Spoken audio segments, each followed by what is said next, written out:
happy that we're having another episode of our HR Growth Network podcast. I'm so happy, Gwen. We've been having these fabulous conversations, and today we're going to be talking about adapting to the culture as senior HR professionals who've migrated from Africa to the UK. How are you feeling this morning? Oh, I'm doing good. We've taken a little bit of a road trip. So yesterday we arrived in Portsmouth, and it's close to Southampton, and the weather here is beautiful today. So I can't Oh, wait later yes. to go for a refreshing walk along the beach, Toyin. That'll be lovely. I'm jealous already. I can't swim though. I didn't bring my swimming costume. It's not that hot. Ooh, that would have been nice. Enjoy it because I think the weather is. I mean, today in Manchester, it is sunny. There's a bit of sun coming in, and I love it. We don't get that, and it's September, so I'm really conscious that we might just be having the last trickles of the sun. So enjoy it. Please go for that work. Please go for that Will work. do, I will do, Toyin. All right, cool. So to get into our topic for today, we've been having this series of podcasts just talking about how you come into the UK as a senior HR professional and how you get in, integrate, and adapt. Today, we're going to be talking about adapting to the culture. What's been your experience, Gwen? So I think, in the previous podcast, we chatted about, just stepping up and being willing to change. And I think adapting to a new culture wherever you go, be it the UK, be it any country, is quite traumatic or can be quite traumatic.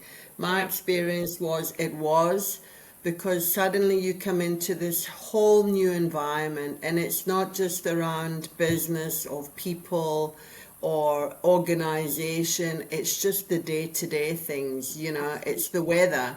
We just spoke now about walking along the beach and not being able to swim. I mean, that for me is, walking along the beach with a jacket on and a hoodie and a scarf. I'm That telling is a you, big culture. That's a totally massive different. culture change. Absolutely, absolutely different from what it would have been back in South Africa, isn't it? Yeah, from a weather point of view, for sure. So, I mean, I think just some of the, for our listeners out there moving to a new country, some of the things that are really big that you don't really expect and you kind of take for advantage as advantage. And when you get here, it hits you. And I mean, some of the things, and just to run through the kind of practical funnies, are the language. Yeah. So although people speak English, forgive me, listeners, but I don't really know if they're speaking English. Like some of those accents, you think, wow, like, am I actually in England? Yeah. Because And we the, weren't told the, about that, were we? We weren't warned about that. We were asked to go to school, and then in school we were required to speak clearly. It's like you have to yes. enunciate it. And now you run into people and you're wondering, sorry, was that English? I just, it's happened to me too many times. But I think the one that is slightly less complimentary is when someone says, your English is so good. I'm shocked. What do you mean by my English is so good? What did you expect? You're so right, Toynes. You're on the ball with that. I mean, for me, it's just things like the little things. So the weather we've chatted about. I mean, the weather is a huge culture adjustment, Mm, and I think it's mm, just accepting that it's a different norm. You're going to have long sleeves on most of the time. most of the time. You're constantly going out with a jacket. The language, just learning the different accents and not getting frustrated, Yep. and not wanting to correct. I found that when I was here, some of the phrases that people would say, I wanted to correct them, Mm, but then I thought it's not my place to correct them because this is yeah. the way they've been brought up. I'm stepping into their culture, Yep. so best I adapt. So I think a lot of the culture shift is really around, your mindset, and I think that is so important around keeping that positive attitude and just embracing the change of this new culture. I mean, some of the phrases, in the UK, they call tea, let come over for tea. And Yeah. tea is actually dinner in the That's UK, yeah. supper. When we were invited over for tea, we had dinner before, and we went there full, and it was like for a cup of tea, and then we went there and it was actually dinner. So it's just learning all those little kind of Yeah. culture nuances, and just how people drive. Yep. I mean, I think I mentioned in one of the podcasts just around roundabouts. I mean, I have never seen so many roundabouts in my life. Yep. Um, and I tell you, if you put all these pieces together, it can seem from a culture point of view a lot. You move into an organization, and let's move it maybe a little bit into kind of the HR context. You move into an organization at a certain level, and you have no frame of reference in a new organization. So it's about learning the roles and the new policies, because there are differences, there are nuances. Be honest. Fundamentally a lot of it is still the same, but there's definitely shifts in the law and the way people apply things. Application And of it. for me, coming in at a senior level, you know one of the things I mentioned was that I've been humbled in this change coming here, because you have to step into the UK way of doing things. And yes, we bring that expertise as an HR professional, Yes. but it's about taking a step back and being adaptable to. There's a new playground here, right? There's Absolutely. an absolute new playground, and you have to be open and willing to embrace that new culture. Yep. Because for a couple of months, I think I tried to kick against it. Like, who are they to tell me? I've earned my stripes. But if you go in with that attitude, you're just going to cause yourself a lot of frustration and heartache, actually. So I've changed my mind shift to one of, you know what, let me just enjoy the journey, Yep. because this is a journey, and things will come my way, and I'll figure it out for myself, with a view of being a professional HR, still stepping up, showing up, giving my best, giving my input, but within the framework of this new landscape that I find myself in. Absolutely. I love those points, Gwen. And it's almost sort of easy to separate HR people into main buckets. So we've looked at the HR individual who is, really confident, kicking back, trying to fight the system in a very subtle way because they're just trying to manage this change. Can we switch it and just talk about that HR professional who is feeling really overwhelmed and is feeling that loss of confidence, having come into this new structure, this new culture? And I have seen some people who've reported back to say, it feels like I don't know anything. It feels like I'm not who I am. Like I can't I don't understand how to function. I've led teams before. Why can't I lead teams here? How is it so difficult for me to get into a role that allows me to lead teams? Have you had a theme to say about that? And I would love to hear it. But just to share my piece about it, that feeling of coming into an environment where you suddenly feel like you haven't got enough qualifications. You're coming from Africa, you've been in a senior HR role, you're leading teams, you've led teams for more than 5 years, and then you're getting into this environment and it feels like you have to start at an HR advisor role. You're not even close to being a manager, you're an advisor. That can take a toll on anyone's confidence. And I really just want to say this out there for our listeners, because it's really important for you to understand that we've been on that journey. We've been on that journey where we understand how much of a smack this is on your confidence. But here are my 2 cents on it. I think this phase requires that you then rediscover yourself. I've had to go on that journey of rediscovery. And in my journey of rediscovery, I have seen that some things are not important to me anymore. Some things are now more important to me. But if you're an HR professional, a senior HR professional coming into another country, migrating into another country, and you want to fit into the system, and you're feeling like the system is pushing back on your confidence. You've led teams before. There's no rocket science to leading teams. We know how to lead teams.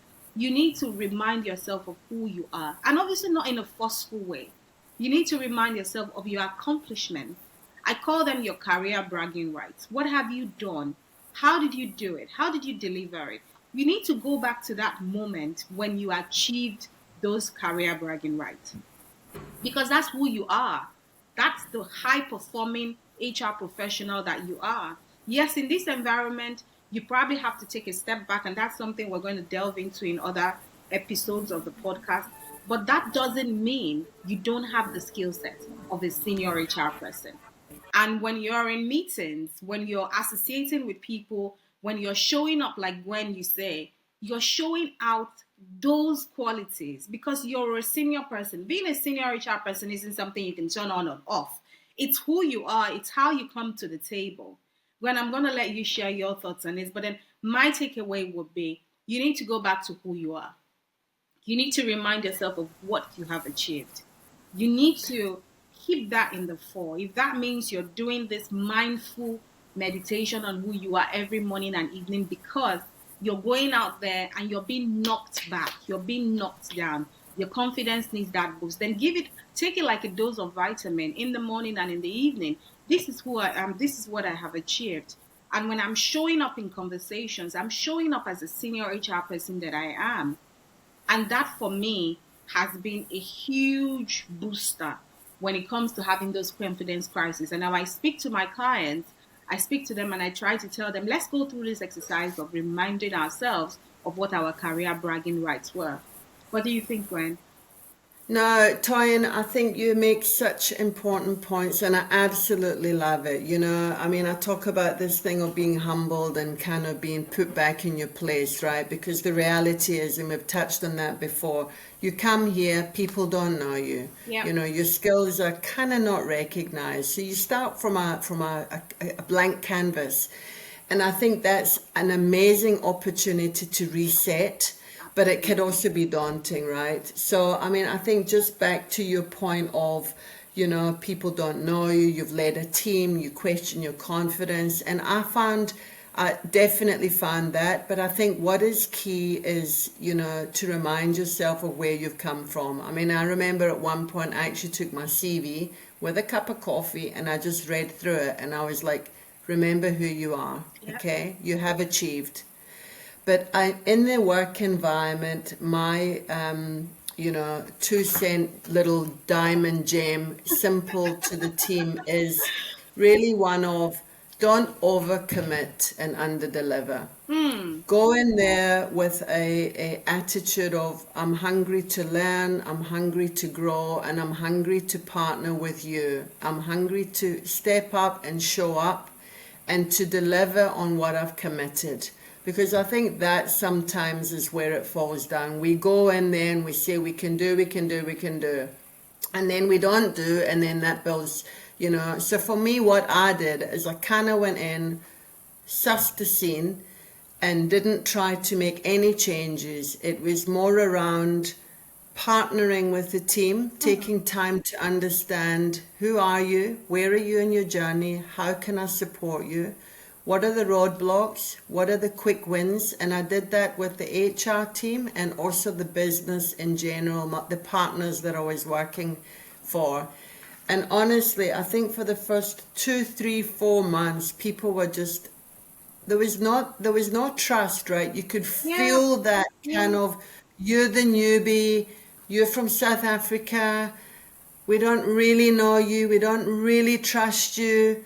But I think it's important to, when you connect with them, to say, what is the 1 or 2 things that I can do to support you? And then you deliver on that. That is the absolutely key, is just delivering on it. It's just sending that email to say, you know what, I don't have the answer yet, but I'm going to get back to you, and then get back to them. So, it's just this whole thing of how do you build that credibility and deliver what people have asked for.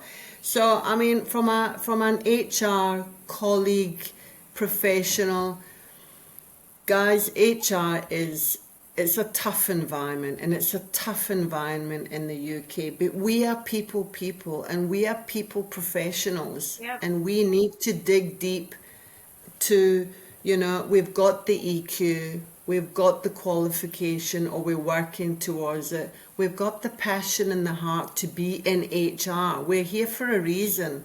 So if you don't have the skills today, you'll get the skills tomorrow. And another important thing for me, Toyin, was when I started to feel, oh my word, nobody loves me, everyone hates me, I'm going to eat worms. I was gonna When delve into that, Gwen. And I think that's a real key time to reach out Yeah. to friends, family, fellow HR colleagues, coaching, to sit back and to be able to say, you know what, I do need a little bit of support. I do need an accountability partner. I'm struggling to kind of pull it together. And I mean, that is where your HR growth network is so key, because you're a call away, you're a coaching support away. So I just want to encourage people that we're not an island. We need people as HR professionals.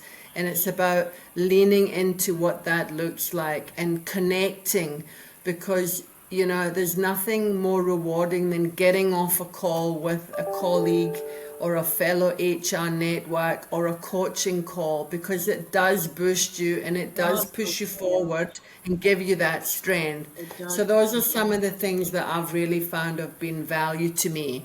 Love it, Gwen. I love it. I love when you talked about when you're feeling like the newbie, because that's who you are.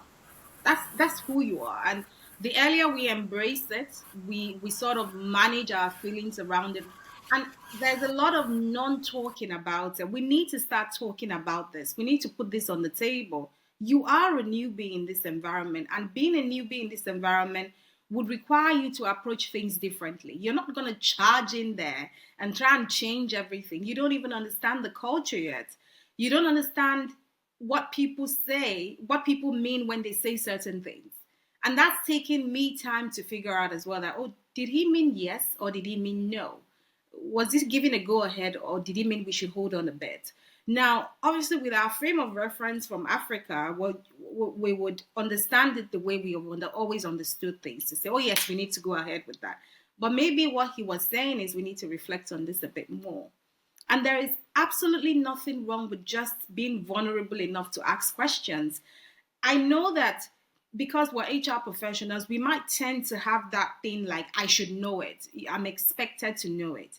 Yes, you're expected to know it as a professional, but you are a new professional in this environment. So it simply means that you don't understand the nuances yet. And that's why this particular topic of adapting to the culture is so important. What do people mean when they say certain words? Did that mean a go ahead? Or did that mean we need to reflect a bit more? Do you need to get further approval? Do you need to get consensus? Are you in a position to take full ownership of that project, of that assignment, and run with it? Or do you need to keep co creating and consulting? And that's the bit that gets me really excited, because when there's a golden opportunity, like you said, in there to find a new way forward, without stepping on toes, without making yourself an irritant in the environment, because that can happen even at a very subconscious level. That can happen. You can get in there and you start irritating people because it feels like you're just steamrolling all through. You're not really listening. You're listening, but you're not hearing. You're not paying attention to what's not being said. And that is especially important when you're business partnering and you're supporting departments and supporting teams, because yes, we all speak English, but then the understanding it's very different. And again, not to even mention the fact that when you then step into the environment, you find that this person is from Poland, this person is from Rome, this person is from Greece. There's that accent that you need to deal with. And there's absolutely nothing wrong with saying, I beg your pardon, could you say that again? I didn't get what you mean. Did you mean this as in this? I found myself in many conversations. Did you mean this as in this? Because I don't want to take it for granted that I understand exactly what you're saying and then I'm going to run with it, only to come back 3 weeks later to say, oh, that's not what I meant. Imagine how frustrating that would be and how much that would impact my confidence negatively. And that's been the reality of some HR professionals. They have misunderstood something, they've run with it, they've taken ownership of things they shouldn't have taken ownership of, they have overcommitted, and unfortunately are finding themselves struggling to deliver because there are just now so many barriers that they find they have to go around. But those barriers have always been there, and that's the bit when I don't want us to feel like, oh, poor little me, everything is not working for me, the environment doesn't like me, I need to leave my job, I'm job hopping and looking for another job, my team doesn't like me. How did you get to that conclusion that your team doesn't like you? They're probably feeling that you don't like them. And that's the beauty of being in a network. That's the beauty of being in a coaching relationship. That's the beauty of having a supportive network of people you can call and say, this happened. Have you experienced it? Do you know what it means? Is there a way to navigate it? And Gwen, you and I have been support for each other. I absolutely love the support we give each other on that because we're able to talk about these things without feeling like that takes away from me being a professional. I've never ever come away from you and I's conversations feeling like that takes away from my professionalism. No, you're absolutely, Toyin. And I think just that support and that being able to be vulnerable and say, hi ho, I'm not in a good space. I need some support, whatever, because we're all people, right? We're Yeah, all professionals, but yeah, professionals also, you look at professionals in sports, you look at professionals in business, they have coaches, they have people pushing them forward, they have routine, they have structure. And I think that's what networking and coaching and support actually gives you, is just someone to say, okay, today we're going to focus on today, pick you up. So yeah, I think it's really, really valuable. And just to, I think when you were talking now around the checking in, making sure, for me it's just, if I had to sum it up, it's don't assume anything. yeah. Don't assume that you're allowed to go in and give people hugs in the workplace. I'm a hugger, right? I always hug, and that Oh was my a culture goodness. shock Oh for my me. goodness. you know. So just, I think, don't assume. Take hope. I think it's an exciting world out there for Yeah, HR. it is. And it's an exciting world out there for HR in England, in the UK, in another country. I mean, we decided to come here, and I think it's just an amazing opportunity for ourselves, for our families, for a new world, for a new life. New start. So yeah, I think overall, absolutely fantastic opportunity. But it's just great that we can share our little story and bumps along the way and Yeah. things that we've done to actually say, okay, how do we reset? How do we then, move forward? And I think these podcasts are so encouraging. And Toyin, as always, you're just such an inspiration. So thank you for all you do for the HR community. Oh, thanks, Gwen. I'm looking forward to our next episode where we're going to be talking about learning the laws because, like you said, yes, HR is HR, but then the application of the laws, the understanding of the laws, and how it applies in context is really different from the context that we were previously operating from. And that's something a lot of HR professionals have struggled with. So, in our next episode, we're really looking forward to talking about that. I'm excited to get your insights on it, Gwen, because I know that you've taken a role, you're going into another role, and you'll be able to give us those insights that our listeners will find very, very helpful. Thank you once again, Gwen, for coming on this episode. I absolutely love having these chats with you because I know they'll be so helpful to a listener out there. Oh, Toyin, it's been an absolute pleasure, and I look forward to next podcast. Bye Take bye, care. listeners. Bye.